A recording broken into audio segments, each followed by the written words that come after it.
गुरुर्ब्रह्मा गुरुर्विष्णुः गुरुर्देवो महेश्वरः गुरुः साक्षात् परं ब्रह्म तस्मै श्री गुरवे नमः। तस्मै श्री गुरवे नमः।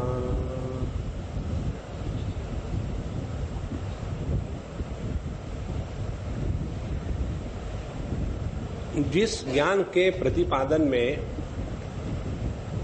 हम आपको ज्ञान सुना रहे हैं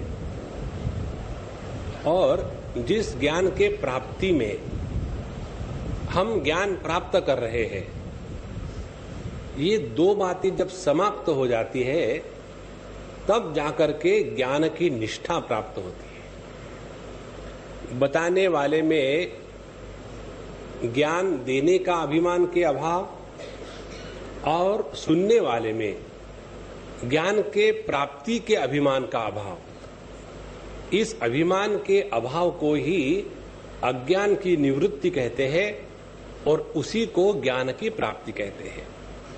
और ये बताने के लिए हमारे शास्त्रों में जो प्रक्रिया है वो अत्यंत सूक्ष्म है। जैसे जैसे हमारी बुद्धि सूक्ष्म होती जाएगी वैसे वैसे हमको उन्हीं शब्दों से और सूक्ष्म अर्थ मिलेंगे, और जैसी जैसी हमारी बुद्धि जड़ होती जाएगी उतना हमको उन्हीं शब्दों से और भ्रांति निर्माण होगी। इसीलिए अपने अंतःकरण की शुद्धि और बुद्धि की सूक्ष्मता, ये दो हमारे साधन के या हमारे करण है जिसके द्वारा हम शास्त्रों का अध्ययन करें। अभी अभी सुबह सुबह मैं एक ईमेल एड्रेस कर रहा था। एक किसी दक्षिण भारतीय ने लिखा था, नाम से पता चल, दक्षिण भारतीय के नाम माने पूरा महाभारत होता है लंबा का लंबा, गांव कस्बा सभी के सभी अवतारों के नाम इत्यादि। तो उसने लिखा कि there is nothing to be proud about India and to be an Indian, क्योंकि पिछले 1000 सालों में भारत ने कुछ नहीं किया। तो आप मुझे बताओ, why should I be proud of being an Indian. अब देखो, हमने उसको लिखा कि ये आपका दोष नहीं है। आपने लिखा कि आप अमेरिका में हो तो यह भूमि का दोष है, वहां के पानी का दोष है, वहां के रहन सहन का दोष है। तो पूरी दुनिया हमारे भारतवर्ष की तरफ देखती है और आदर के साथ, और जिसके मन में डॉलर फिलॉसफी भरी हुई है उसको और कुछ समझ में नहीं आ सकता। तो जैसी हमारी बुद्धि सूक्ष्म होगी वैसे इससे अर्थ निकलते हैं। अब जैसे यह जो प्रसंग चल रहा है हिरण्यकश्यपु का, इसने अपने भाई के मृत्यु का बदला लेने के लिए सबसे पहली बात क्या करी कि उसने देखा कि जितना भी देवताओं का बल है, शक्ति है, ये देवताओं का बल और शक्ति ये दो चीजों के कारण होती है, क्षत्रिय तत्व और ब्राह्मण तत्व। क्षत्रिय तत्व ब्राह्मण तत्व ये तत्व है। ब्राह्मण क्षत्रिय वैश्य शूद्र ये बात नहीं है। लेकिन हम चाहते हैं, जैसे हमारे हिरण्यकश्यपु महाराज, कि ब्राह्मण और क्षत्रिय इन दोनों को नष्ट कर डालो। उससे क्या होगा? उससे यह जो देवता है उनकी शक्ति नष्ट हो जाएगी। उनकी शक्ति जब नष्ट हो जाएगी तो समाज में क्या बचा रहेगा? केवल वैश्य वृत्ति वाले और शूद्र वृत्ति वाले, और उसी को कहते हैं राक्षस, उसी को कहते हैं दैत्य। अब देखो, हमारा जो देह है इसमें ब्राह्मण क्षत्रिय वैश्य शूद्र ये 4 विभाग है। ब्राह्मणोस्य मुखम आसीत, जो हमारा सर है वो ब्राह्मण तत्व है, जो हमारे हाथ है वो क्षत्रिय तत्व है, जो हमारा मध्य प्रदेश है वो है वैश्य तत्व, जो हमारे पैर है वो है शूद्र तत्व। अब पैरों से चलना ये कहना माने शूद्रों का अपमान थोड़ी करना है। यदि सब कुछ अच्छा हो पैर अच्छे हो, पेट बढ़िया हो, लेकिन हाथ ना हो, सर ना हो, तो कबंध हो जाएगा। इसीलिए यह जो राक्षस प्रवृत्ति है, इस राक्षस प्रवृत्ति में ज्ञान और कर्म, इन दोनों का अनादर होता है, और उसके लिए वो किसी भी प्रकार की तपस्या और कुछ भी करने को तैयार है। यही बात हिरण्यकश्यप ने की कि जितने भी ये ब्राह्मण और क्षत्रिय है उनको मारो, और इसीलिए जितनी भी सामग्री भगवान को मिलती है इन दोनों के माध्यम से, वो सभी कर्म, धर्म, यज्ञ, ये जितना भी है, देवता, पितर, समस्त प्राणी, सभी का आश्रय यही है। धर्म, कर्म, गाय, ब्राह्मण, वेद, वर्णाश्रम, उनको जाकर के तोड़ डालो, मार डालो, जला डालो। उसने अभी सभी अपने दैत्यों को यत्र यत्र द्विजा गावो वेदा वर्णाश्रमा क्रिया तम तम जनपदम यात संदीपयत वृश्चतः, तो वहां जाकर के सबको मार डालो। इस प्रकार से दैत्य कौन होते हैं? इति ते भर्तृनिर्देशम आदाय शीर्षादृताः तथा प्रजानां कदनं विदुदुः कदन प्रियाः। कदन प्रिया माने जो दूसरों को कष्ट दे करके सुख की अनुभूति करते हैं, सैडिस्टिक पीपल, उनको कहते हैं दैत्य। तो उन्होंने वैसा ही किया, जाकर के हर जगह में लोगों को तकलीफ देने लगे, गांव जितने हैं सबको लूटने लगे, मारने लग गए, और बड़े बड़े अच्छे पेड़ है उनको काट डालो, लोगों के घर को जला डालो। इस प्रकार से पूरे प्रजा में इस हिरण्यकश्यपु के लोगों ने एकदम तांडव नृत्य शुरू कर दिया, उत्पीड़न कर दिया।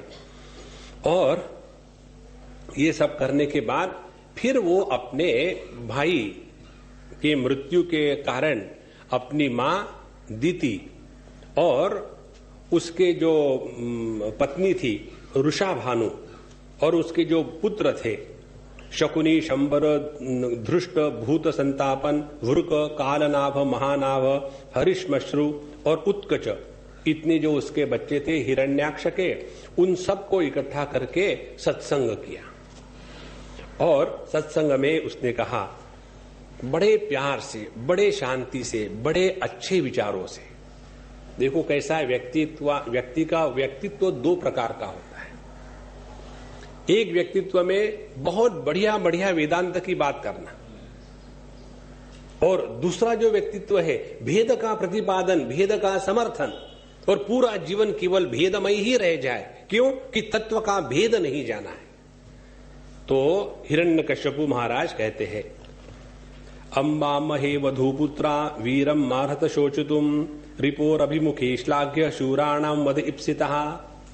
हे मेरी मां माने दीति और बहू हिरण्याक्ष की पत्नी और उनके बच्चे कहते हैं कि हिरण्याक्ष के लिए मरने के बाद शोक करने की कोई आवश्यकता नहीं, क्योंकि वो शत्रु के सामने युद्ध के मैदान में मरा है, और यही असली गति होती है शूरवीरों की, जो भाग न जाए लेकिन शत्रु के सामने अपनी मृत्यु कर ले तो कोई बात नहीं।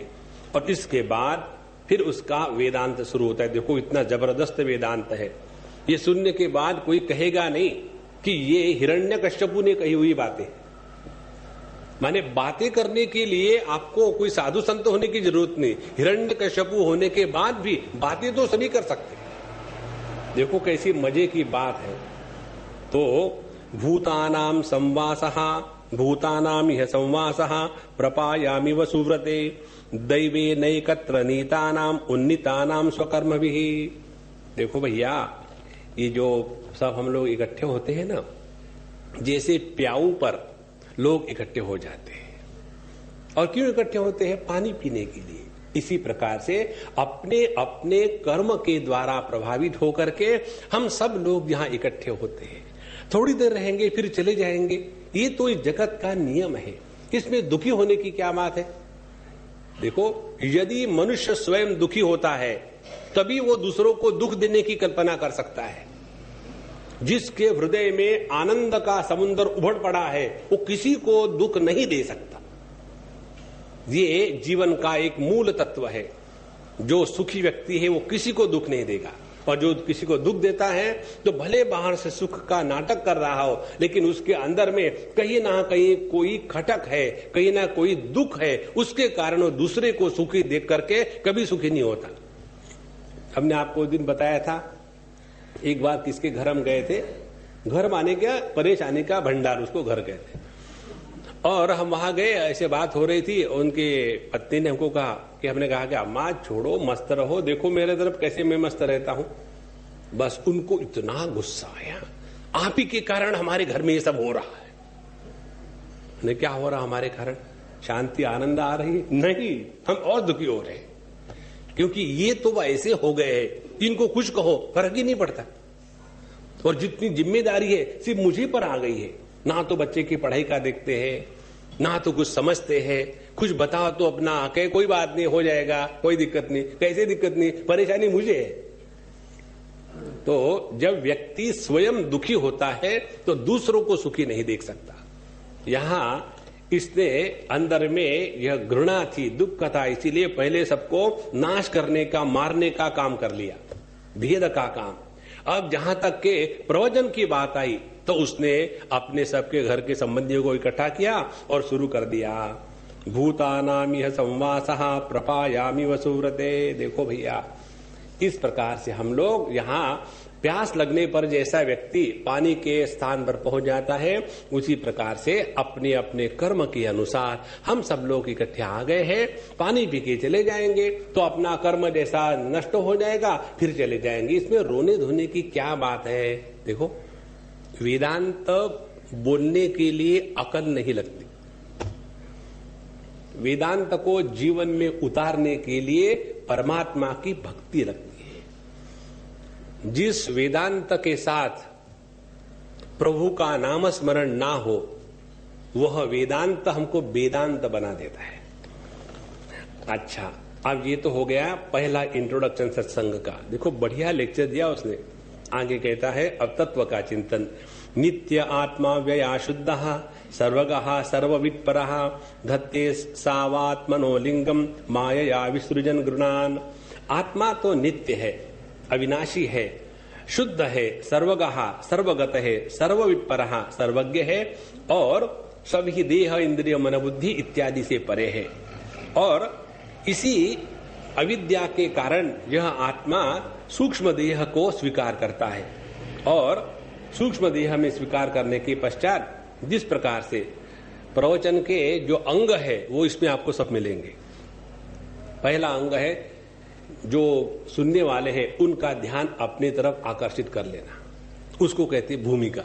तो पहली भूमिका बांधी, उसके बाद एकदम तत्व का प्रतिपादन करना। उन्होंने एकदम तत्व का प्रतिपादन कर दिया कि आत्मा नित्य है, अव्यय है, शुद्ध है, सर्वज्ञ है, सर्ववित है, सर्वपरा है, बता दिया। उसके बाद उदाहरण के द्वारा अपने तत्व को प्रतिपादित करना। फिर उदाहरण देते हैं कि जिस प्रकार से यथा अंबसा प्रजलता तरवो अपि चला इव चक्षुषा भ्राम्यमाणेन दृश्यते चलती व भूः। जिस प्रकार से पानी जब हिलता है तो उसमें पड़ा हुआ वृक्ष का प्रतिबिंब वो भी जैसे हिलते लगता है, या हम समझो जैसे चक्कर काटे तो अपने आंखों के सामने पूर्वी पृथ्वी ऐसी घूमती नजर आती है। उसी प्रकार से यह अपने सूक्ष्म देह और स्थूल देह इसके साथ मन का तादात्म्य होने के कारण मन के जो विकार इत्यादि है उसके साथ तादात्म्य करके ये आत्मा भी अपने आप को सुखी दुखी और विकारी इतना इत्यादि मानने लग जाता है। और इसी के कारण यह एक जन्म से दूसरे जन्म, एक देह से दूसरे देह में जाता है। असल में देखा जाए तो इसका किसी भी देह के साथ, सुख दुख के साथ, विकारों के साथ इस आत्मा का कोई भी संबंध नहीं है। और आगे कहता है एष आत्म विपर्यासो झलिंगे लिंग भावना एष प्रिया प्रियर योगा वियोगा कर्म संस्कृति ही। यही आत्म विपर्यास, आत्म विपर्यास माने अपने को गलत समझना। हम है शुद्ध सच्चिदानंद पर ब्रह्म परमात्मा, लेकिन हमने अपने आप को समझ रखा है कि हम है देह, हम है मन, हम है बुद्धि और उनके जो विकार है वो विकार मेरे हैं। इस प्रकार से आत्म विपर्य के कारण हम यह प्रिय अप्रिय अनेक प्रकार के कर्म, अनेक प्रकार के जीवन और वियोग संयोग इसमें पड़े रहते हैं, संसार में भटकते हैं। और यही अज्ञान जब तक रहेगा अपने आत्मस्वरूप का, तब तक ये संसार चलता रहेगा। संसार क्या है? संभवश्च विनाशश्च शोकश्च विविध स्मृतः अविवेकश्च चिंता च विवेका स्मृतिरेव च। तो अपने स्वरूप का न समझने के कारण संभव माने जन्म, मृत्यु, शोक इत्यादि हमेशा चलता रहेगा और इसका कारण अज्ञान ही है। और ये तत्व समझाने के लिए महात्मा लोग एक बहुत बढ़िया इतिहास बताते थे। अत्र अपि उदाहरन्ति इमं इतिहासं पुरातनम यमस्य प्रेम बंधूनाम संवादम तम निबोधत। एक बहुत बढ़िया इतिहास है, मैं आपको कहानी सुनाता हूं, उसमें ये तत्व का प्रतिपादन हुआ है। और फिर कहते हैं ऊषि नरेशु भूद्राजा सुयज्ञ इति विश्रुतः सपन्नय निहितो युद्धे ज्ञातयस्तम उपासत। एक सुयज्ञ नाम का बहुत बड़ा राजा था और एक बार युद्ध हुआ और शत्रु ने उस राजा को मार दिया, तो उसका पूरा देह छिन्न भिन्न हो गया है। और उस समय उसकी जितनी पत्नियां थी, रानियां, उन्होंने उस कुशीनर राजा के देह को लेकर के उसके साथ बैठे और बहुत जोर जोर से रोने लग गई। और रोते समय अपने हृदय को, छाती को पीटती थी और अपने पति के उस मुर्दे के पास बैठ करके बहुत रोती थी। और जब रो रही थी तो उसमें एक बड़ी महत्व की बात वो कहती है 34वें श्लोक में, त्वया कृतज्ञेन वयम महीपते कथम विनाश्याम सवृत्मतेन ते। हमारा, आपके सिवा हमारा क्या होगा। देखो, मरने पर जब भी जाकर के देखो, ये चीज देखने की है, मुर्दे को देखने की चीज नहीं है। जब कोई मरता है तो जो अगल बगल रोने वाले होते वो क्या कहते हैं कि अब हमारा क्या होगा, माने आपके मरने से हमको क्या फर्क पड़ा है, सवाल तो अपना है। यदि हमारा ध्यान यदि योग्य प्रकार से तत्व की तरफ जाएगा तो ये गलत विचार नहीं आएंगे, क्योंकि हम परिच्छिन्न समझते हैं। और अभी तक तो एक हमको गधा मिला था पूरा सामान ढोने के लिए और वही मर गया, अब ये सामान को उठा के हम कैसे जाएंगे, दूसरा गधा कहां से आएगा।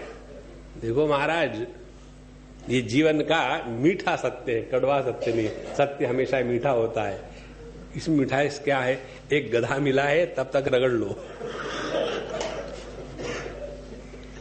तो उसमें दुखी होने की कोई बात नहीं।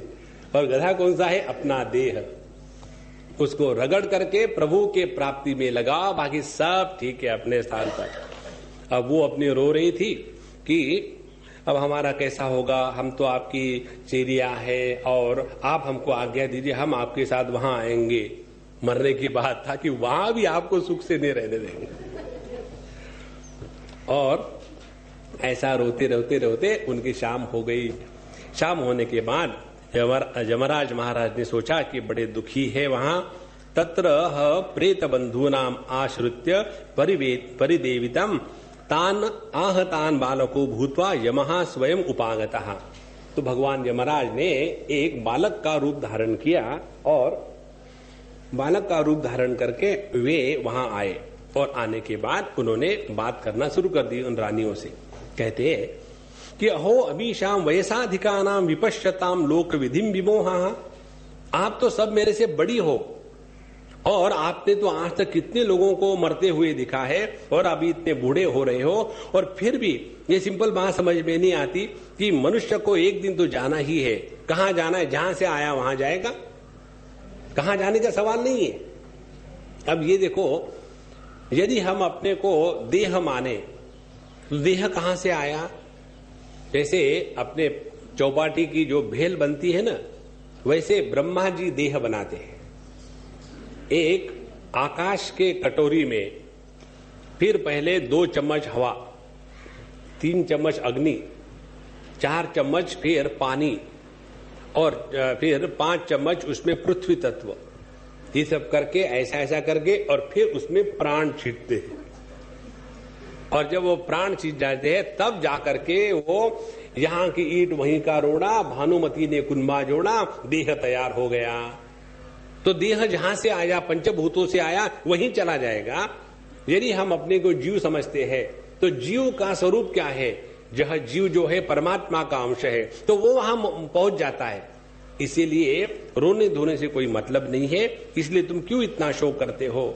और उनसे तो हम लोग अच्छे हैं, अहो वयम धन्य तमाम यदत्र त्यक्ता पितृभ्याम न विचिंतयामः। हमारे माँ बाप ने हमको छोड़ दिया इसलिए हम बड़े खुश हैं। उनकी परेशानी नहीं हमारे के पीछे, क्योंकि हम जब माँ के गर्भ में थे तब किसने हमारी रक्षा करी है। देखो भैया, हमको जो लगता है ना, विशेष करके माँ बापों को, उनको तो ऐसे लगता है कि पूरे बच्चों की देखभाल हम ही करते हैं, कोई किसी की देखभाल नहीं करता।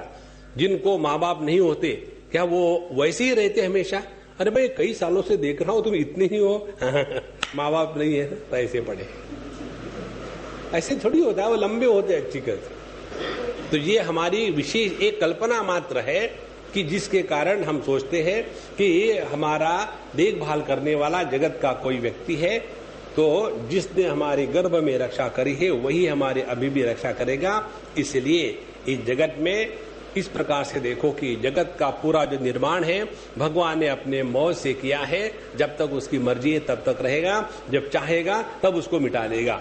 और इसीलिए इस भगवान के लीला को समझो, भगवान के खेल को समझो। उदाहरण देते हैं, जैसे अभी अपने अहमदाबाद में हुआ, जब व्यक्ति अपने आप को बचाने के लिए घर में रखता है तो घर ही पड़ के नीचे गिर के मर जाएगा, और जिसको बेचारे को घर ने इसलिए वो आकाश के नीचे पड़ा हुआ था वो मस्त रहा। तो जब हमारी मृत्यु आती है तो जगत की कोई भी व्यक्ति या वस्तु उसको नहीं बचा सकती। ये इस जगत का नियम है, और फिर भी हम मृत्यु को लेकर के ऐसे डरे डरे से रहते हैं। तो यह अपने दैव के अनुसार ऐसा ही चलेगा, इसमें रोने धोने की कोई बात नहीं। और फिर आगे बताते हैं कि जैसे जब से हमने पहले पिछले जन्म में अच्छे बुरे कर्म किए उसके अनुसार हम एक देह से दूसरे देह में जीव भाव को स्वीकार करके जाते रहते हैं। लेकिन ना तो जीव को धर्म अधर्म छूता है, ना तो परमात्मा को धर्म अधर्म छूता है। इस प्रकार से उन्होंने इन सबको यमराज ने बालक का रूप लेकर के सबको उपदेश किया। और उसके बाद कहते हैं कि तुम जिस सुयज्ञ राजा को लेकर के रो रहे हो उसका देह तो तुम्हारे सामने पड़ा है ना। तुमसे जो बोलता था वो तो यही है ना, लेकिन कभी बोलने वाले को देखा था क्या? केवल होठ हल रहे थे वो तुमने देखे, वो होठ तो अभी भी है। जिन आंखों से तुम उनको देखते थे उसकी आंखें भी वहीं पड़ी हुई है। इसीलिए हम जिससे बात करते हैं वो इस देह से भिन्न है। अब देखो, बात करने वाले हमारे होठ नहीं है और सुनने वाले आपके कान नहीं है। होठ और कान इन दोनों का वार्तालाप होता तो हम आकर के आपके कान को चबा दे तो आपको सब ज्ञान होना चाहिए, लेकिन नहीं होगा। तो ये होठों के पीछे जो तत्व है और कानों के पीछे जो तत्व है वह सत्य है। ये तो बाहर का उपकरण मात्र है। और इसीलिए ये देह तुम्हारे सामने पड़ा है तो लो, उसको शोक क्यों कर रहे हो?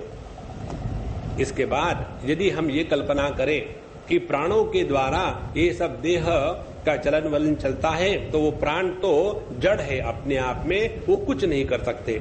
नहीं तो बाहर हवा इतनी चल रही है, सब जगह चैतन्य का विलास होता है, वैसे नहीं है। इसलिए जब तक कि हम यह सूक्ष्म देह के साथ अपने आप को बांध के रहते हैं, मोह और क्लेश हमारे पीछे पड़े रहेंगे। और फिर उसके कारण हम जैसे सपने में अनेक प्रकार की कल्पनाएं मनोरथ करते हैं और जब जग जाते हैं तो वो मिथ्या हो जाता है। तो वही बात जिन इंद्रियों के माध्यम से जागृत की अनुभूतियां करती है वह भी मिथ्या ही है।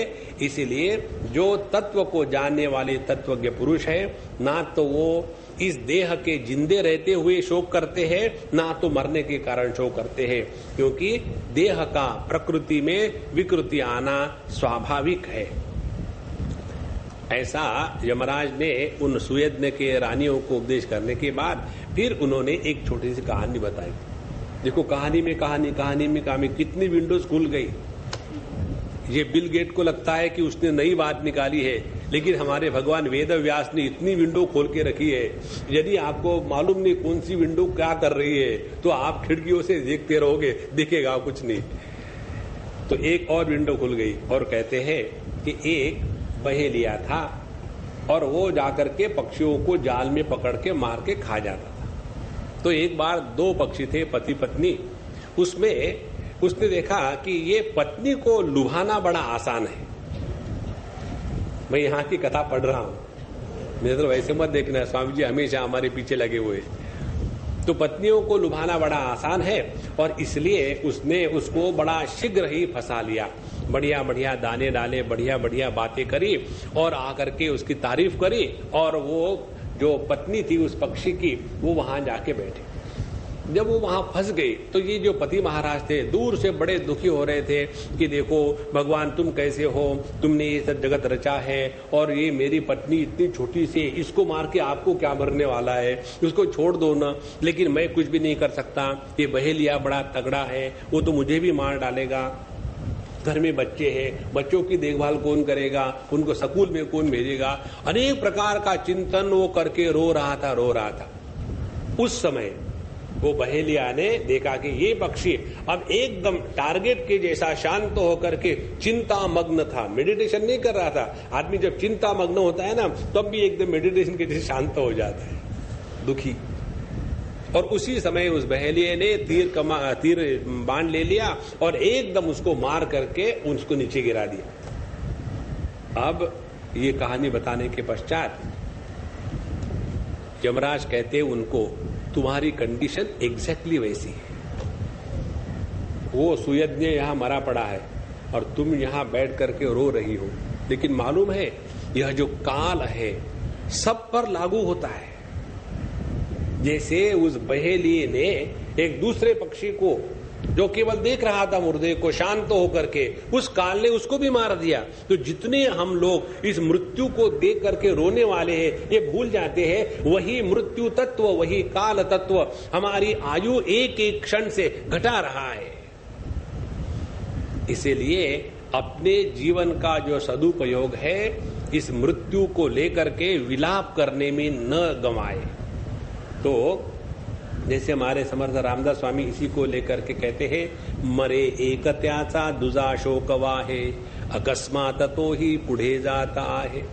एक आदमी मर गया है, उसका दूसरा शोक कर रहा है, दूसरा पता चला रहा है वो भी मर गया, उसको भी ले जाओ, फिर तीसरा भी मर गया। ये तो लाइन लगी हुई है, इसीलिए इसको लेकर के रोने धोने से कुछ मतलब नहीं। अब हिरण्यकश्यप कहता है, फिर उसका वेदांत शुरू हो गया, प्रवचन तो वही कर रहा था।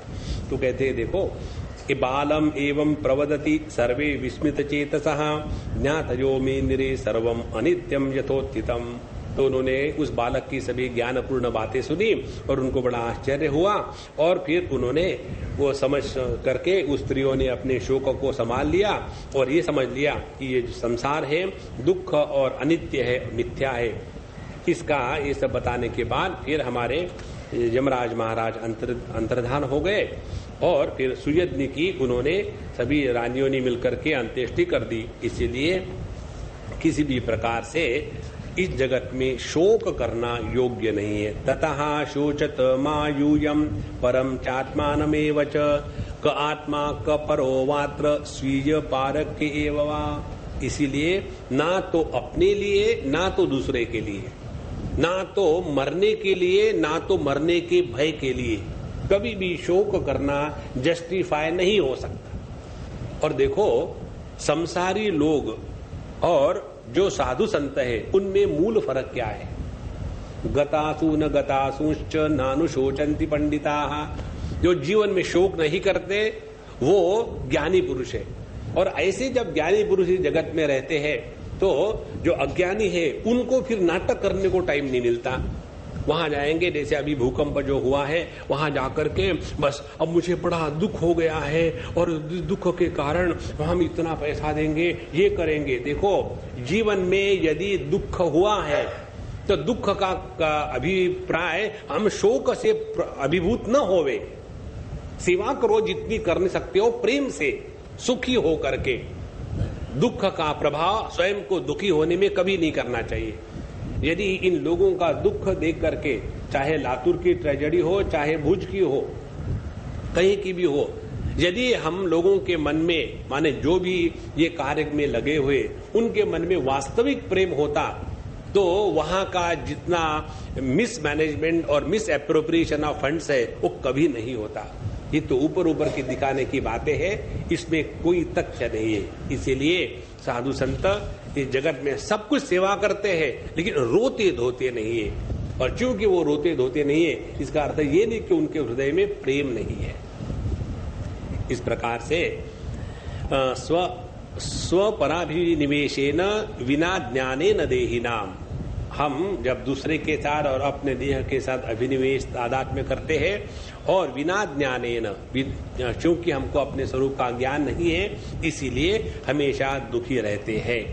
इस प्रकार से नारद जी कहते हैं युधिष्ठिर जी को कि हिरण्यकशिपु का यह सत्संग सुनने के बाद उन सबका पुत्र शोक समाप्त हो गया और फिर उन्होंने अपना मन भगवान में लगाया। हिरण्यकशिपु को क्या हुआ?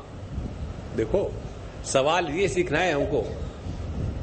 प्रवचन करने के बाद जो सुनने वाले हैं उनका तो उद्धार हो गया, बड़ा आनंद का विषय है संतो, उनका तो उद्धार हो गया। और जो बाबा जी प्रवचन, उनका क्या हुआ? अब ये कथा इसके आगे चलती है। देखो, यदि हमारे मन में इस जगत के किसी भी वस्तु व्यक्ति को लेकर के कोई भी संकल्प कामना जागृत होती है और हम वेदांत का प्रवचन करते हैं, तो हमारा नाम हिरण्यकशिपु। हिरण्यकशिपु का तात्पर्य हिरण्य माने पैसा, उसको ये कशिपु माने बिस्तर, खटिया, उसके खटिया पर सोने के लिए जिसने ये वेदांत का प्रवचन किया है वो हिरण्यकशिपु। देखो महाराज, इसीलिए हमारे तत्व स्पष्ट रूप से कहते हैं, हमारे इस भागवत महापुराण के जो पहले हमने सुना था महात्म्य में, कि इस जगत में नारद जी बताते थे भक्ति अम्मा को, इस जगत में कलयुग में क्या क्या होने वाला है, तो बताते सभी वस्तुओं का सार समाप्त होने वाला है। और क्यों समाप्त होता है उसका कारण भी देते हैं। कहते हैं यत् फलम नास्ति तपसा न योगे न समाधिना तत्फलम लभते सम्यक कलौ केशव कीर्तनात् एकाकारम कलिम दृष्ट्वा सारवत् सारनीरसम विष्णुरात स्थापितवान कलिजानाम सुखाय च। और उसके बाद यह कलयुग में सर्वश्रेष्ठ बात यह है कि भगवान के नाम स्मरण से हम सब कुछ कर सकते हैं, लेकिन इसी कलयुग में सभी वस्तु का सार चला जाता है। किसके लिए, किस प्रकार से? तो कहते हैं विप्रैहि भागवती वार्ता, जो प्रवचन करने वाले लोग हैं, भागवती वार्ता माने सत्संग, भगवान का नाम स्मरण, वेदांत श्रवण चिंतन कीर्तन इत्यादि। विप्रैहि भागवती वार्ता गेहे गेहे जने जने, लोगों के घर में जाकर के या पब्लिक में गेहे गेहे जने जने कारिता कणलोभेन, वो इसलिए करते हैं कि इस कथा के माध्यम से पैसे को इकट्ठा करना है। देखो, और इसीलिए आगे बताते हैं कि कथा सारस ततो गतः, और इसीलिए कथा का जो सार है, कथा का सार क्या है? वेदे रामायणे चैव पुराणे भारते तथा आदावन्ते च मध्ये च हरिहि सर्वत्र गीयते। सभी वेदांत का, महाभारत का, रामायण का, उपनिषदों का तत्व केवल परमात्मा के प्रतिपादन में है, उन्हीं के गुण इत्यादि का संकीर्तन करने में है, बाकी कोई इसका प्रयोजन नहीं है। वही जब हो जाता है नगण्य गौण और महात्म्य बन जाता है पैसा इकट्ठा करना, तब जाकर के भागवत की कथा का सार हमेशा नष्ट होते जाता रहता है। इसीलिए भैया एक बात समझ लो, कभी भी लक्ष्य और साधन, इसके विवेक को हमको नहीं भूलना है। अभी हम गए थे कुवैत, वहां जाने के बाद आखिर लास्ट बट वन डे के दिन हमेशा की तरह से वो एनवलप वगैरह उन लोगों ने बना के रख दिए, गुरु दक्षिणा के एनवलप। तो हमको स्वामी जी इसको बंटवाना था। हमने कहा प्रभु जो आप मर्जी करो, मुझे किसी में आपत्ति नहीं है, लेकिन आप यदि मुझे पूछ रहे हैं तो मैं इस पे सम्मत नहीं हूं, लेकिन मैं आपका विरोधी भी नहीं हूं, जो आपको करना है करिए। बोले स्वामी जी इसके लिए तो ऐसा लगता है ना, खर्चा लगता है वगैरह। लगता तो जरूर है। फिर हमने कहा कि कितना लगता है बताओ, हम सब देंगे, मांगो मत किससे। और मांगना है तो खुल्लम खुल्ला जाकर के मांगो। 8 दिन भगवत कथा सुनाओ और सुनाने के बाद के हाथ में इन्वेलप पकड़वा दो। उस व्यक्ति के हृदय में धर्म संकट होता है। ये हमारे शास्त्रों के विरुद्ध आचरण है। और यही बात यहां अब हिरण्यकश्यपु के जीवन में देखो। हृदय में क्रोध, द्वेष, सब ब्राह्मणों को और सभी के घरों को जला दिया, मार दिया। जहां तक के अपने घर के लोगों को समझाने की बात है, वेदांत का प्रवचन किया। उसके बाद क्या किया? उसके बाद फिर उसके हृदय में वही कामना जागृत हो गई। कौन सी कामना? अब 3य अध्याय है। हिरण्यकशिपु राजन अजेयम अजरामरम आत्मानं प्रतिद्वंद्वम एकराजम व्यधित्सत। फिर हिरण्यकशिपु ने सोचा कि मैं ही अकेला इस संपूर्ण विश्व का अजेय, अजर, अमर संसार का एक छत्र सम्राट बन जाऊं, ताकि कोई भी मेरे सामने खड़ा न हो सके। और इसलिए उसने जाकर के बड़ी तपस्या करी और इतनी तपस्या करी कि उसकी तपस्या के कारण पूरी पृथ्वी डगमगाने लग गई और देवताओं को तकलीफ होने लगी। उसके देह से बड़ी बड़ी अग्नि की दिव्य लपटें निकलने लग गई। स्वर्ग के देवता लोग घबरा गए और ब्रह्मा जी से प्रार्थना कर लगे कि देखो, ये हिरण्यकशिपु इतनी जो तपस्या कर रहा है, इसका कारण मालूम है क्या है? वो चाहता है कि आपके ये जो ब्रह्मा जी का पद है उसको हटा ले। इसीलिए आप जाकर के कुछ करो, उसको अच्छी तरह से नष्ट करना, नहीं तो ये आपको ही परेशान करेगा। और आप ही के कारण ये जगत चल रहा है। यदि उसके हाथ में जाएगा तो ये जगत का नाश हो जाएगा। इस प्रकार से देवताओं ने ब्रह्मा जी से जाकर के निवेदन किया। तो ब्रह्मा जी भृगु, दक्ष इत्यादि प्रजापतियों के साथ हिरण्यकशिपु के आश्रम पर गए। वहां जाकर जब उन्होंने देखा कि इसने बड़ी तपस्या करी थी, इतनी कि उसके देह के अगल बगल में मिट्टी का ढांचा बन गया था, वहां पेड़ पौधे उड़ गए थे और जितनी चींटियां इत्यादि है उन्होंने उसका खून, मांस सब चाट काट करके खा लिया था और अपनी तपस्या के तेज से ये सभी लोगों को ताप रहा था। इस प्रकार से देखा ब्रह्मा जी ने तो उनको बड़ी प्रसन्नता हुई और उन्होंने हिरण्यकशिपु को जगाया। कहा कि हे कश्यप नंदन, तुम्हारी तपस्या सिद्ध हो गई है। और इसके बाद उसकी तारीफ करी कि इतनी कठिन तपस्या ना तो आज तक किसी ने करी है, ना तो आगे कोई कर सकता है। तुम तो इतने तपोनिष्ठ हो कि मुझे वश में कर लिया है। अब बताओ, तुमको जो चाहिए मैं तुमको दूंगा, क्योंकि मेरा दर्शन कभी निष्फल नहीं होता। नारद जी कथा जारी रखते हैं।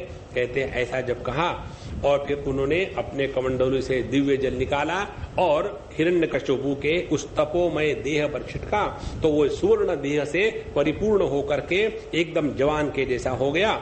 उसने खड़ा होकर के ब्रह्मा जी को नमस्कार किया, उनकी बड़ी तारीफ करी। अब उनकी जो तारीफ करी, उस तारीफ में भी देखो आप, सभी के सभी तत्व का प्रतिपादन परफेक्टली है। ध्यान से समझ लेना, ये बहुत सूक्ष्म बात है। तत्व का प्रतिपादन करते आना और तत्व का अनुभव होना, इसमें जमीन आसमान का अंतर है। इसीलिए जब उन्होंने ब्रह्मा जी की तपस्या करी कि आप ही सबके अधिष्ठान हो, आप ही के कारण सभी मन बुद्धि देह चित्त अहंकार इत्यादि चलते हैं, आप ही सृष्टि का निर्माण, स्थिति और पालन करने वाले हो, आपके सिवा कुछ हो ही नहीं सकता, आप ही अनंत अपार सर्वज्ञ अंतर्यामी हो, आप ही काल के रूप में हैं और आप सबका निर्माण करते हुए भी आप पर कोई किसी प्रकार का विकार नहीं आता और आप ही सभी जीवात्माओं के अंतरात्मा है और आपसे कोई चीज भिन्न ही नहीं। यह संपूर्ण माया आप ही के कारण है। जितना वेदांत का खटाखट का बिल्कुल बाय डिफॉल्ट प्रवचन है। जिनको ये कंप्यूटर का थोड़ा मालूम है उनको पता है, एक चीज होती है वहां डिफॉल्ट का अर्थ है ऑटोमेटिक। तो जैसे हर एक के कंप्यूटर के स्क्रीन पर अपने अपने कोई चीज होती है, कहीं घोड़ा, कहीं गधा, कहीं कोई विशेष चीजें। हमारे कंप्यूटर हमारा चित्र है, क्यों सब कुछ हम ही है।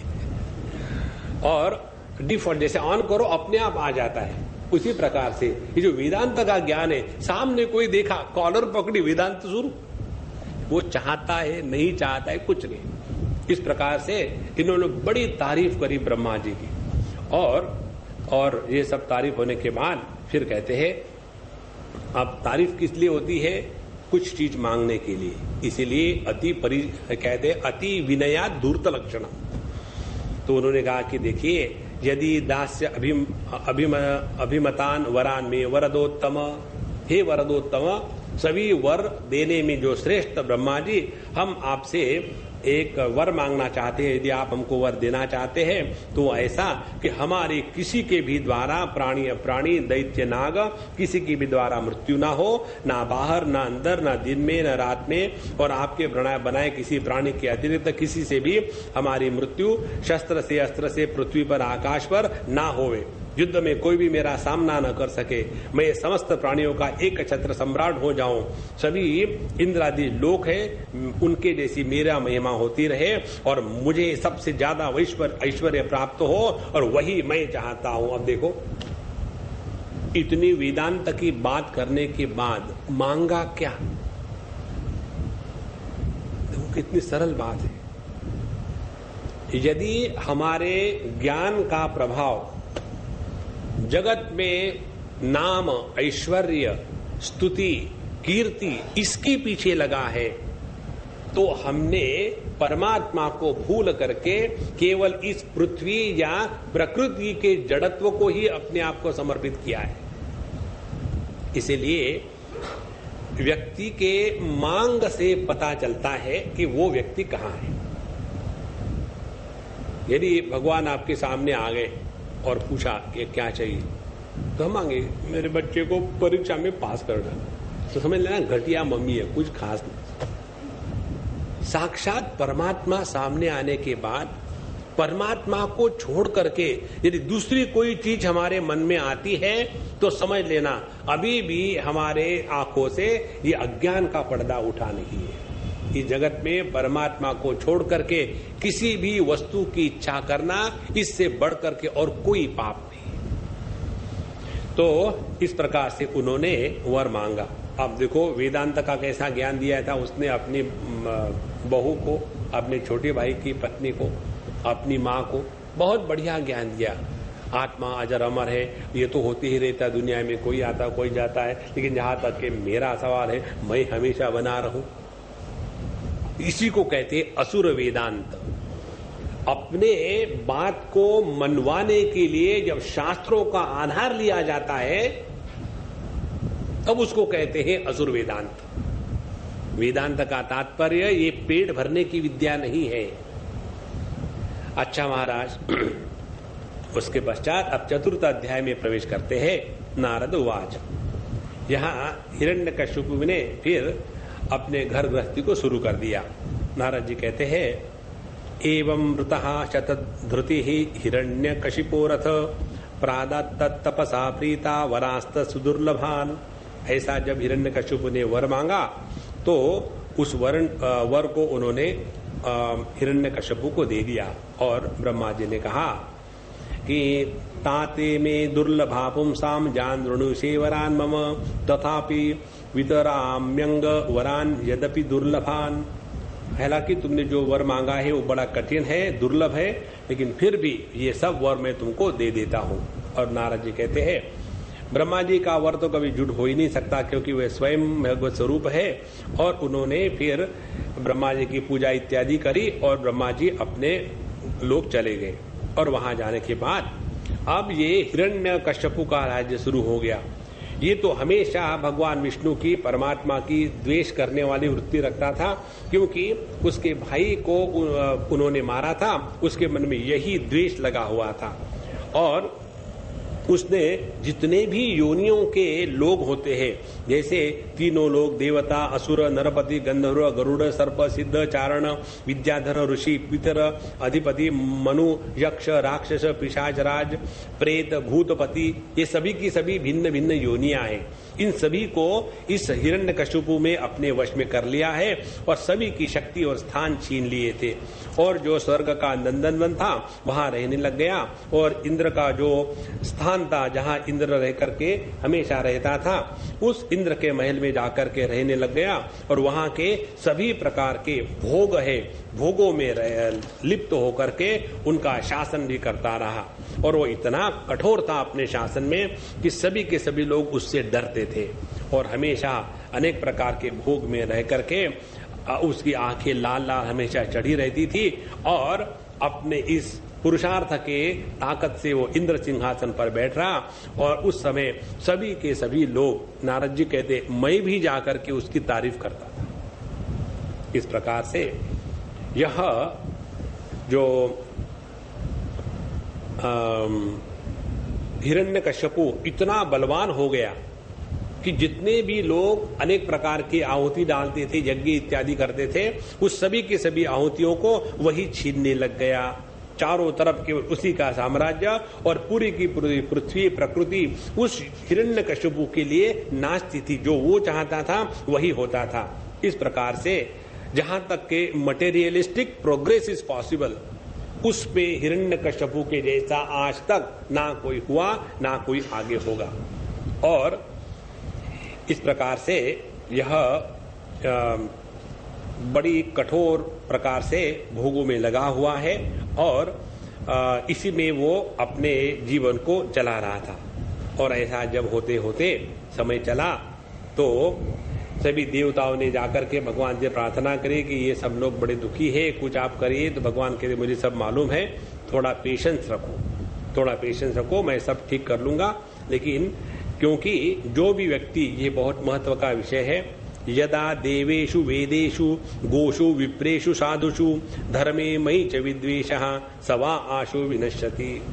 जिस व्यक्ति के हृदय में हमारे जो देवता है, वेद है, शास्त्र है, गो है, विप्र है, साधु संत है, धर्म है और भगवान है, इनके प्रति द्वेष निर्माण होता है, वो उसका विनाश निश्चित है। और आगे कहते निर्वैराय प्रशांताय स्वसुताय महात्मने प्रह्लादाय यदा द्रुहेद हनिष्ये अपि वरोर्जितम। भले इसको वर मिला हो, लेकिन आगे चल करके ये अपना ही पुत्र जो है प्रह्लाद, इसकी बड़ी हानि करेगा, उसका बड़ा अपराध करेगा, उसको बहुत ही कष्ट देगा। उस समय आकर के मैं उसका नाश करूंगा। इस प्रकार से भगवान सभी के हृदय में उपलब्ध रहने वाले, उनको जब ये बात पता चली तब वो उनको अच्छा लगा कि चलो अब भगवान ने ये बात निश्चय कर ली है, तो अब तो सबका नाश होगा ही होगा। अब यह जो हिरण्यकश्यपु था उसकी कहानी बताते हैं कि हिरण्यकश्यपु बहुत ही विलक्षण व्यक्तित्व था। उसके 4 बच्चे थे, 4 पुत्र, और सबसे छोटे थे यह प्रह्लाद जी।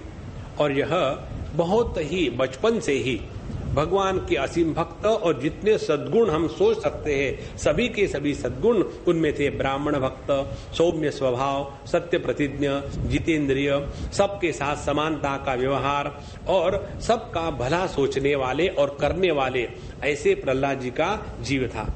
और वो सभी के साथ ऐसा ही प्रेम करते थे जैसा वो अपने आप से प्रेम करते हैं। इसीलिए उन्होंने कभी भी अपने हृदय में स्वार्थ या भोग को महात्म्य नहीं दिया था। इसे करते करते उनका मन, इंद्रिय, प्राण सभी का सभी उनके वश में आ गए थे। किसी भी प्रकार की कामना उनके मन में नहीं थी। हालांकि वो असुर कुल में पैदा हुए थे, लेकिन असुरों के जैसा उनका कभी व्यवहार था ही नहीं, क्योंकि उनके हृदय में भगवान के अनंत गुणों की हमेशा ही महात्म्य बना रहता था।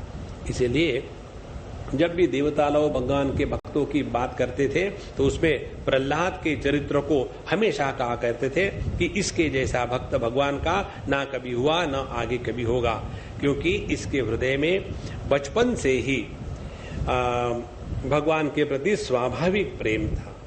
जिसके हृदय में बचपन से भगवान के प्रति स्वाभाविक प्रेम होगा, और ऐसा व्यक्ति यदि ऐसे गलत कुल में पैदा होता है तो यह भगवान की बड़ी कृपा है उस गलत कुल पर, क्योंकि ऐसे ही एक भक्त के निर्माण होने के कारण उस पूरे कुल का उद्धार हो जाता है। इसीलिए अपने जीवन में जहां भी साधु संत मिलते हो, सज्जन लोग मिलते हो, उसके साथ रहने से केवल अपना नहीं, अपने जितने सगे संबंधी हैं उनका सबका भला हो जाता है। और यह जो प्रहलाद जी बचपन से ही इतने भगवान में मस्त रहते थे कि आम बच्चों के जैसे खेलने में उनको इंटरेस्ट नहीं था और हमेशा उसी भगवान के भाव में रहते थे। तो कभी रोते, कभी हंसते, कभी गाते, कभी खेलते, कभी उनको खाना खिलाते। इस प्रकार से वो इसी एक ही अनुभूति में रहते थे कि भगवान नित्य निरंतर मेरे अगल बगल में है। ऐसे प्रहलाद जी इस हिरण्यकश्यपु के पुत्र थे। और युधिष्ठिर आगे बताते हैं और कि यह प्रहलाद जी इतने भगवान के बड़े भक्त थे और उनका जो पिता था हिरण्यकश्यपु वो इतना भयानक था और वो अपने ही बच्चों से विरोध में था, वैरी था। हम देखते हैं कि हमारे माँ बाप हमको मारते हैं, पीटते हैं हमारे भलाई के लिए, हमसे वैर करके कोई भी माँ बाप हमारे अपने आप को मारता नहीं। लेकिन ये ऐसी विचित्र बात कैसी हुई कि प्रहलाद जी जैसे अनुकूल शुद्ध हृदय और सब में भगवत भाव रखने वाले व्यक्ति थे, किसी से द्वेष नहीं करते थे, छोटे से बालक थे, ऐसे पुत्र को मार डालने के लिए इसने ये कैसे सोचा, इसके बारे में आप हमको बताइए। अब 5वें अध्याय में बताते हैं हिरण्यकश्यपु के द्वारा प्रहलाद को मारने का प्रयत्न। यहाँ हम लोग 2-3 मुख्य तत्वों को सीख रहे हैं। जिसके हृदय में भगवान के प्रति प्रेम हो, आदर हो, भगवान के गुण नाम संकीर्तन में आनंद आता हो, उस व्यक्ति का मैं कहां हूं इससे कोई फर्क नहीं पड़ता। क्योंकि बाहर के जगत का प्रभाव तब होगा जब हमारा अंतर बल एकदम नष्ट हो गया। अब जैसे देखो प्रहलाद का चरित्र और अपने गुजरात में जो हो रहा है गड़बड़, उसका चरित्र। हमको कल भी एक ईमेल आई, स्वामी जी यहाँ के लोगों में बड़ा डर फैल गया है और आप इनके लिए कुछ करिए। तो मैं क्या करूँ और डरा दूं क्या उनको? प्रहलाद जी के जीवन में इतने कष्ट थे लेकिन वो कभी डरे नहीं। अब इसका तत्व क्या है? तत्व ये है, यदि हमारा मन प्रभु चरणों में लगा है तो मन बलवान होगा, और यदि हमारा मन प्रभु चरणों में नहीं लगा तो क्या होगा?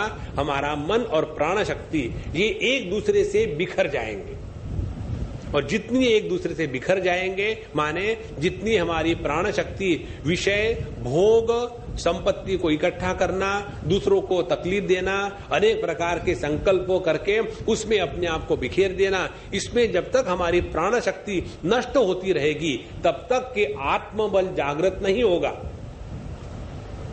एक महत्व की बात समझ लो, ये बात हम आपको 25 बार बताएंगे।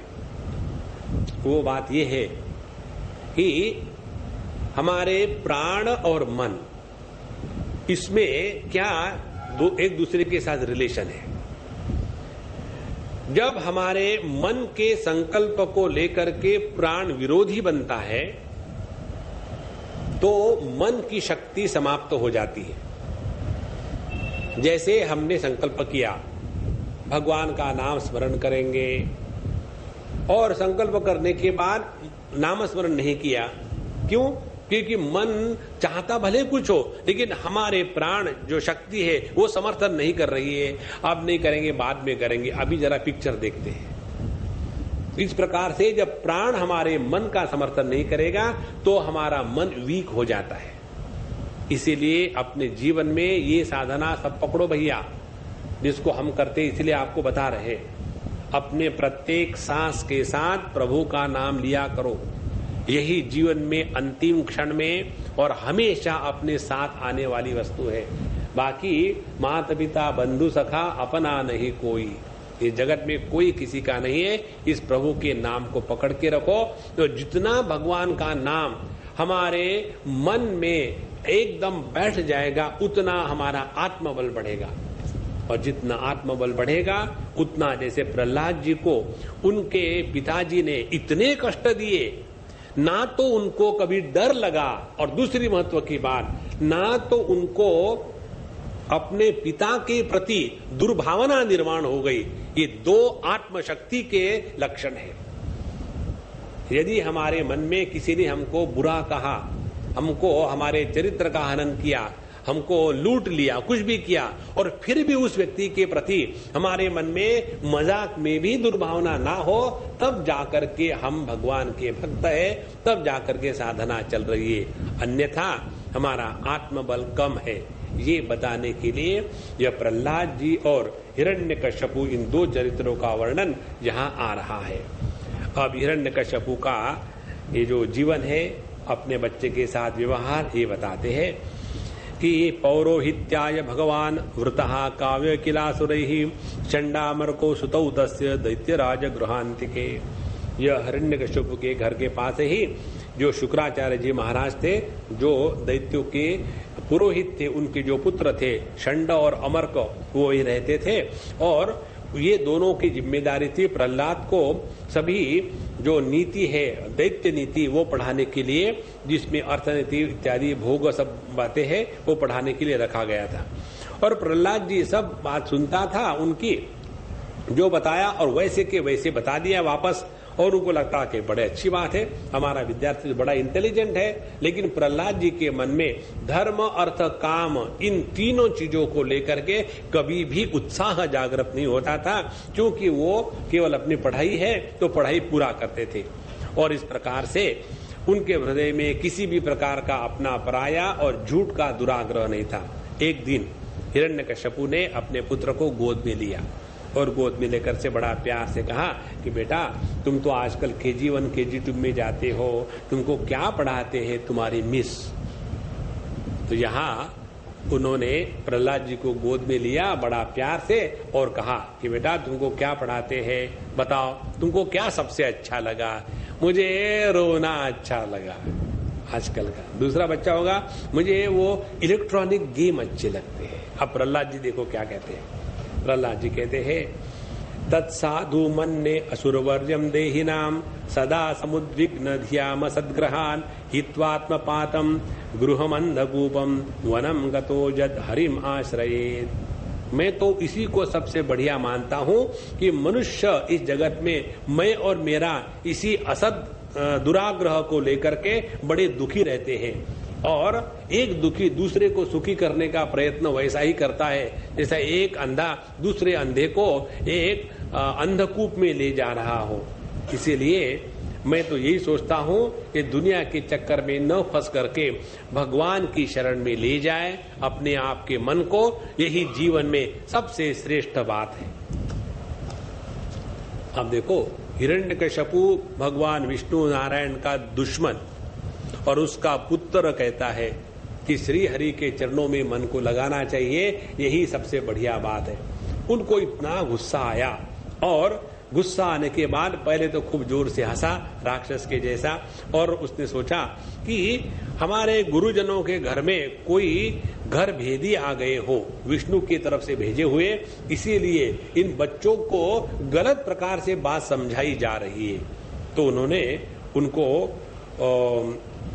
कहा कि देखो, ऐसा तो नहीं कि ये तुम्हारे स्कूल में कोई दूसरा आकर के तुम्हारे बुद्धि को भेद दे रहा हो।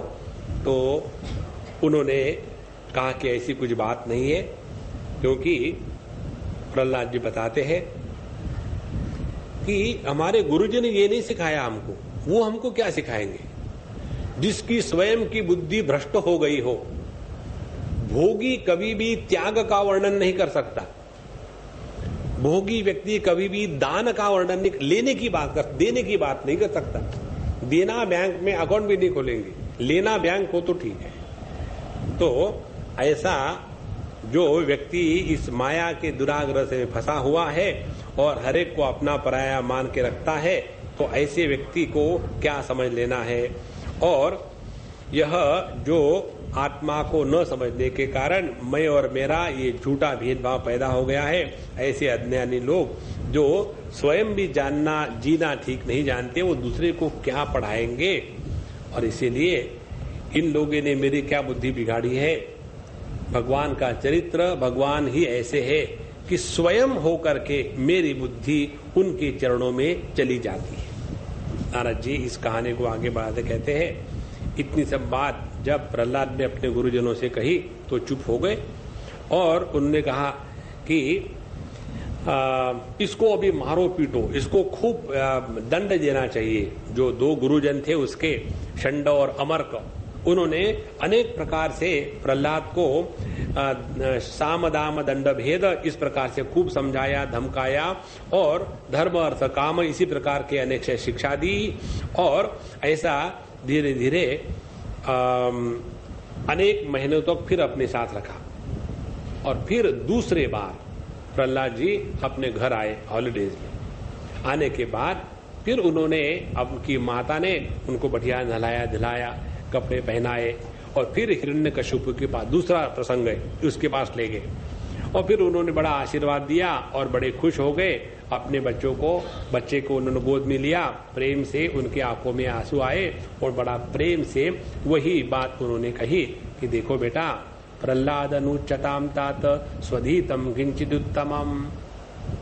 पिछले बार शायद तुमसे कोई गलती हो गई थी, लेकिन अब तुम्हारे गुरुजनों ने तुमको ठीक पढ़ाया होगा, मुझे पूर्ण विश्वास है। अब बताओ, 1 साल तक तुमने क्या क्या पढ़ा और तुमको सबसे बढ़िया बात क्या लगी? ये जब कहा तो फिर प्रहलाद उवाच, ये जो श्लोक है नवविधा भक्ति का, ये पूरे भागवत महापुराण का और भक्ति शास्त्र का आत्मा है। प्रहलाद जी कहते हैं, श्रवणम कीर्तनम विष्णोः स्मरणम पाद सेवनम अर्चनम वंदनम दास्यम सख्यम आत्मनिवेदनम इति पुंसार्पिता विष्णु भक्तिश्चेन्नवलक्षणा क्रियते भगवत्यद्धा तन्मन्ये धीतमुत्तमम। कहते कि मैं इसी को सबसे बढ़िया शिक्षा समझता हूँ। किसको? भगवान विष्णु का श्रवण करना चाहिए, उनके नाम का, उनके कीर्तन का, उनके स्वभाव का, उनके लीला का, उनके गुणों का। उसके बाद उनका स्मरण करना चाहिए, उनकी सेवा करनी चाहिए, उनकी पूजा करनी चाहिए, उनको नमस्कार करना चाहिए, उनकी दास्य भक्ति करनी चाहिए, उनके प्रति अपने आप को दोस्ती का भाव रखना चाहिए और अपने आप को समर्पित करना चाहिए। ये भक्ति के 9 लक्षण हैं। तो चाहे तो सभी करो, चाहे कम से कम एक करो, और यही भगवान की भक्ति करना, यही मनुष्य के लिए सबसे बढ़िया बात है, ये मैं समझा हूं। अब ये जो नवविधा भक्ति है, इसका प्रसंग बहुत ही सूक्ष्म है, बहुत विस्तार से है। अब इस कथा में तो हम इतना विस्तार से नहीं बताएंगे, इतना हम बता देते हैं। जिस कारण हमारा मन प्रकृति और प्रकृति की जो विकृति है इससे हट करके अपने स्वरूप के तरफ स्वाभाविक जाने लग जाता है, तब समझ लेना भगवान के प्रति भक्ति हमारे हृदय में जागृत होना शुरू हो गई। पहली बात। दूसरी बात, जिसके कारण हमारे मन में विक्षेप निर्माण होते हैं, उससे हम अपने आप को एकदम हटा लें, क्योंकि विक्षेप के कारण भगवान की भक्ति नाम संकीर्तन नहीं होता। तीसरी बात, अनेक प्रकार के संकल्प, प्रोजेक्ट्स इत्यादि में अपने जीवन को नष्ट ना करें। कल हम किसी के यहाँ गए थे खाने के लिए, तो हमको गाड़ी में बता रहे स्वामी जी, आप एक आश्रम बनाओ ना, हम आपके साथ हैं। तो हमने कहा, प्रभु हम सुखी है ये देखकर के आपको दुख हो रहा है क्या? बोले ऐसी बात नहीं, लेकिन फिर आप आश्रम के माध्यम से ये काम अच्छा कर पाओगे। तो हमने कहा, अभी हम बुरा काम कर रहे हैं क्या? नहीं, ऐसी बात नहीं, लेकिन और काम कर पाओगे आश्रम के माध्यम से। हमने कहा कि अभी हम 365 दिन आप लोगों की सेवा करने के लिए भटक रहे पूरे दुनिया में, एक भी दिन हमारा खाली नहीं है। आश्रम बनाओगे तो हम महंत जी बन करके बैठ जाएंगे और वहां बैठने के बाद उन्हीं का आदर करेंगे जो हमारे आश्रम को दान देगा। जो डोनेशन नहीं देगा उसके लिए उधर का रास्ता, और जो पैसा इकट्ठा करने वाले होंगे वही सब हमारे अगल बगल होंगे। और उसके बाद आए थे हरिभजन को, ओटन लगे कपास। बोले स्वामी जी देखो, फिर अमुक अमुक महात्मा के ऐसे आश्रय में वैसा उन्होंने किया। हमने कहा, हमने ये थोड़ी क्या कहा कि लोगों ने आश्रम नहीं बनाने चाहिए, लोग बनाए, ये तो प्रभु की लीला चल रही है। यहां तक कि हमारा सवाल है, हमको आप सुखी रहने दो। देखो भैया, इस जगत में जिसके कारण हमारा मन परमात्मा को विस्मृत हो जाता है 2 क्षण के लिए, वो गलत है। एक ही जीवन का लक्ष्य हो कि हम लोग अपने प्रत्येक सांस के साथ 216,000 बार हम लोग एक दिन में सांस लेते हैं, तो रोज हमको इतना जप करना है। उतना जप नहीं होता तो क्या करें? अपने सांस को कम करो। अपने सांस को कम करने के तरीके को कहते हैं प्राणायाम करो। उसके द्वारा एक एक हमारा जो संकल्प है वो सांस के साथ चलता रहे, और जितना ये चलता रहेगा संतो, हम आपको बताते हैं धीरे धीरे ये बातें होगी। एक, जगत के वस्तु विषय में हमारा जो मन अटका हुआ है अब वो नहीं अटकेगा, पहली बात।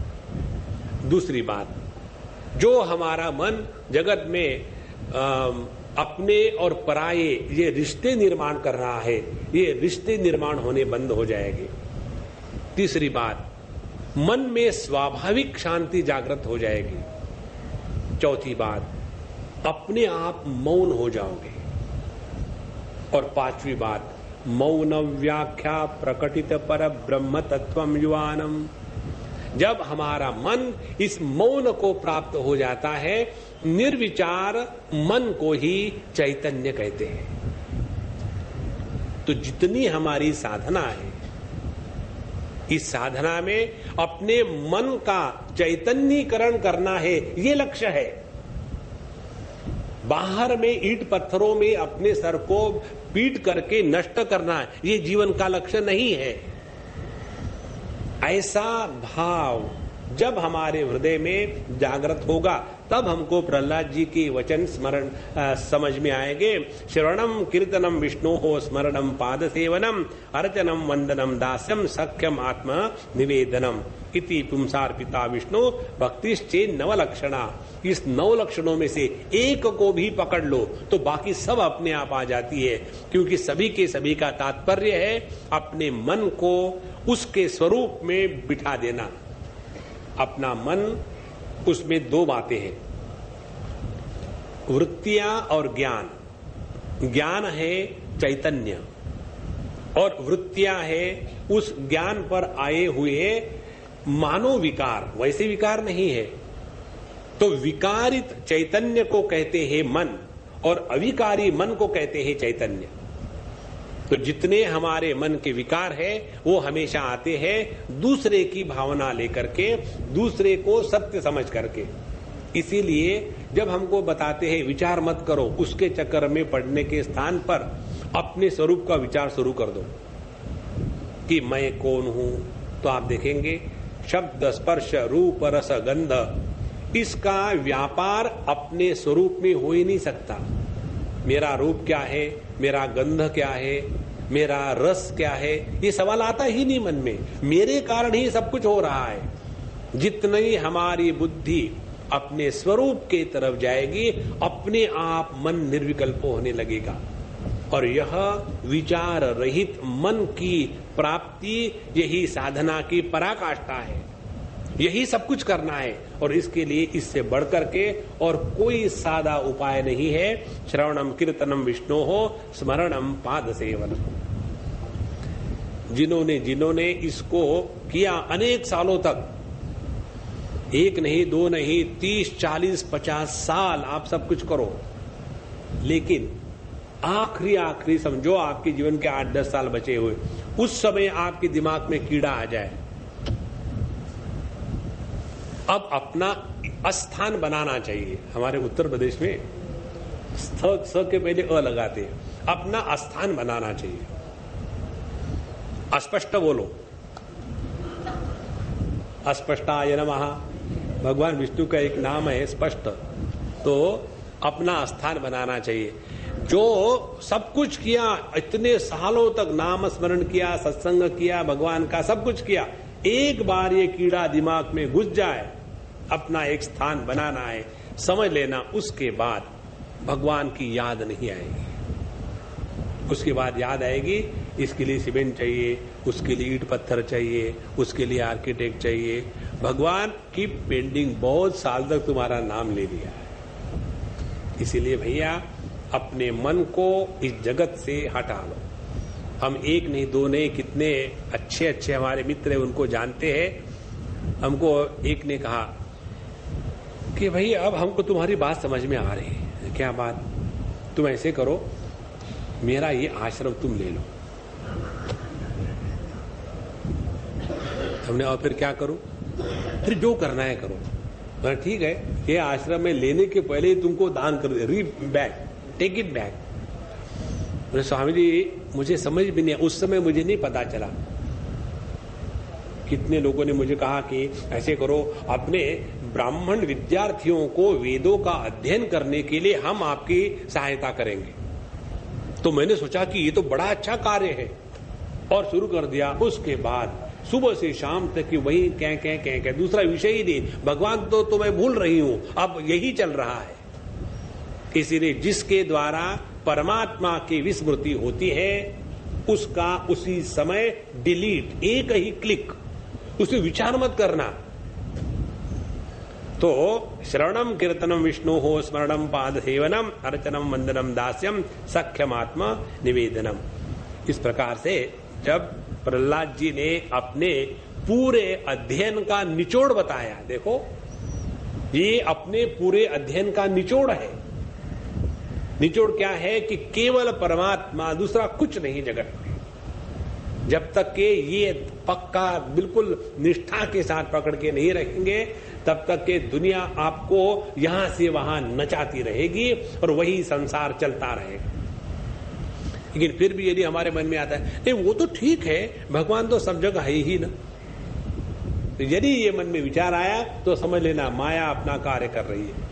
तो हिरण्यकश्यप ने जब ये बात सुनी तो बहुत उनको गुस्सा आया और एकदम उनको गुस्से से वो एकदम उनके होठ फटकने लगे और उन्होंने अपने वो गुरुपुत्रों से कहा, जो इसके शिक्षक थे, आचार्य थे, कि हे नीच ब्राह्मणों, तुमने क्या बताया, हमारे बच्चों को बिगाड़ दिया है और ऐसी जो निस्सार शिक्षा दे दी है, और क्या और दूसरी प्रकार से हमारा नुकसान कर नहीं सकता था।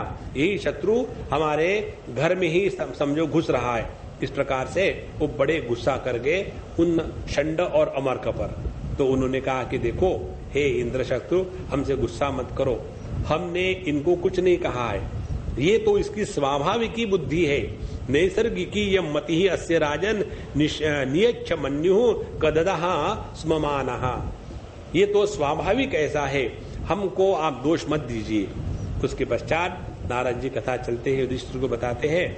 तो फिर उन्होंने प्रहलाद से पूछा कि तुमको ये ऐसी गलत बुद्धि किसने सिखाई है? अब देखो भगवान का नाम लेना ये गलत बुद्धि है, ध्यान से सुनना।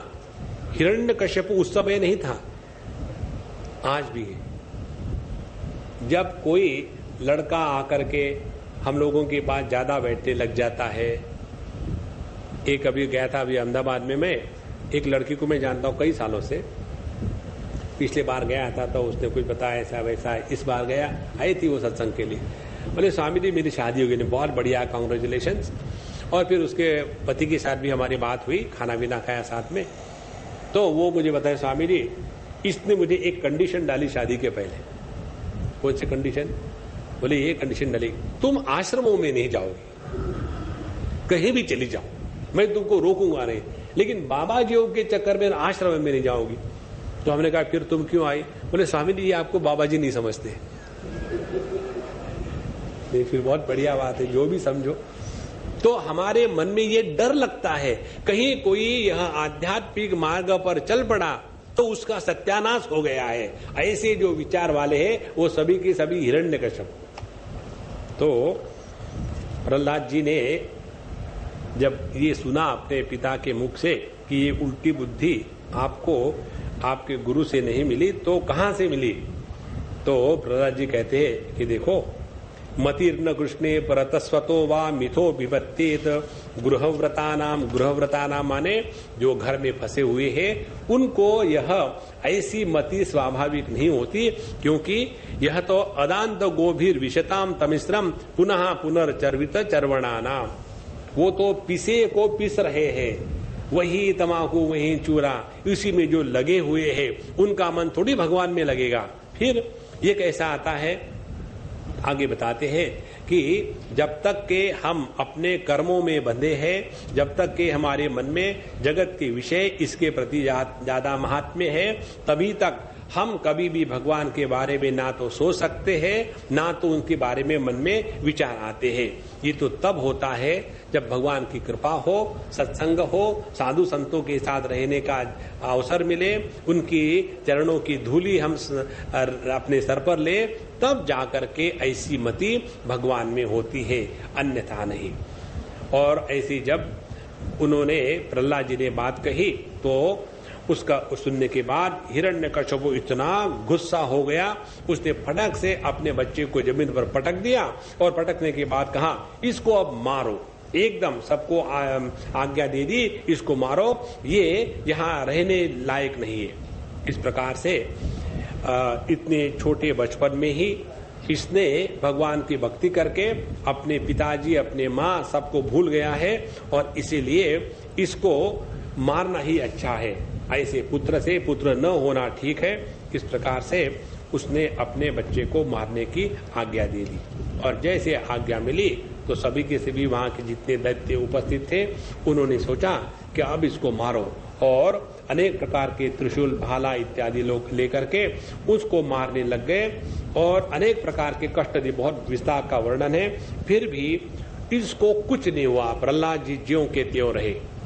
और फिर इसने सोचा हिरण्यकश्यपु ने कि देखो, मैंने इसको कुछ अच्छा बुरा कहा, इसको मारने का प्रयत्न किया, उसका मैंने इतना द्रोह किया, अनेक प्रकार से सब कुछ उसको मैंने कष्ट दिए, लेकिन ये कैसा बच्चा है, ना तो इसने क्रोध किया, ना तो इसको ऊपर कोई किसी प्रकार का प्रभाव हुआ है, और ऐसा शांत है कि ये शांति कहां से उसको मिली, इसका इतना बल कैसा तगड़ा है।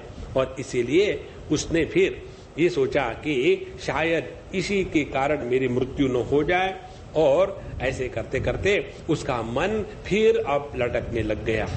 और जब देखा शुक्राचार्य के पुत्र षंड और अमर्क ने कि अब हिरण्यकश्यपु भी घबरा गया है इस बच्चे को लेकर के, उन्होंने कहा कि देखो महाराज, आप घबराने की कोई बात नहीं, बच्चे तो ऐसे ही होते हैं, जब बड़ा हो जाएगा तब बदलेगा। हम जाकर के उसको और पढ़ाते हैं अच्छी तरह से, ताकि आगे जाकर के ये आपके जैसा ही बहुत ही अच्छा राजा बनेगा, ये घटिया राजा नहीं बनेगा, भगवान की भक्ति करने वाला। तो हिरण्यकश्यप का ठीक, अब ले जाओ, मरता तो है नहीं, इसको दुख भी नहीं होता, ये गुस्सा भी नहीं करता, ये कुछ चिल्लाता भी नहीं, अब क्या करें। ऐसा सोच करके उन्होंने कहा इसको ले जाओ, और फिर वो सब चले गए। उसके पश्चात एक दिन जब ये अपने पाठशाला में थे तो उनके जो आचार्य थे कहीं शॉपिंग करने के लिए गए। उस समय छुट्टी थी तो सभी बच्चे खेलने लगे, तो उन्होंने प्रहलाद जी के पास आए और कहा कि प्रहलाद जी, हमको कुछ अच्छी अच्छी बातें सुनाओ, क्योंकि आपकी जब हम बातें सुनते हैं तो बड़ा मजा आता है, और गुरु जी की जब बातें सुनते हैं तो बड़ा गुस्सा आता है, तो आपके बातों में क्या है ऐसा, वो हमको बताओ। और ये बताने के लिए फिर ये प्रहलाद जी जितने भी वहाँ दैत्य बालक है उनको लेकर के वहाँ उस दिन की क्लास वो लेते हैं, और वो क्लास कल होगी। अब यहाँ हम पूरा करते हैं। ओम पूर्णमदः पूर्णमिदं पूर्णात् पूर्णमुदच्यते पूर्णस्य पूर्णमादाय पूर्णमेवावशिष्यते। ओम शांति शांति शांति। हरि ओम। श्री गुरुभ्यो नमः। हरि ओम।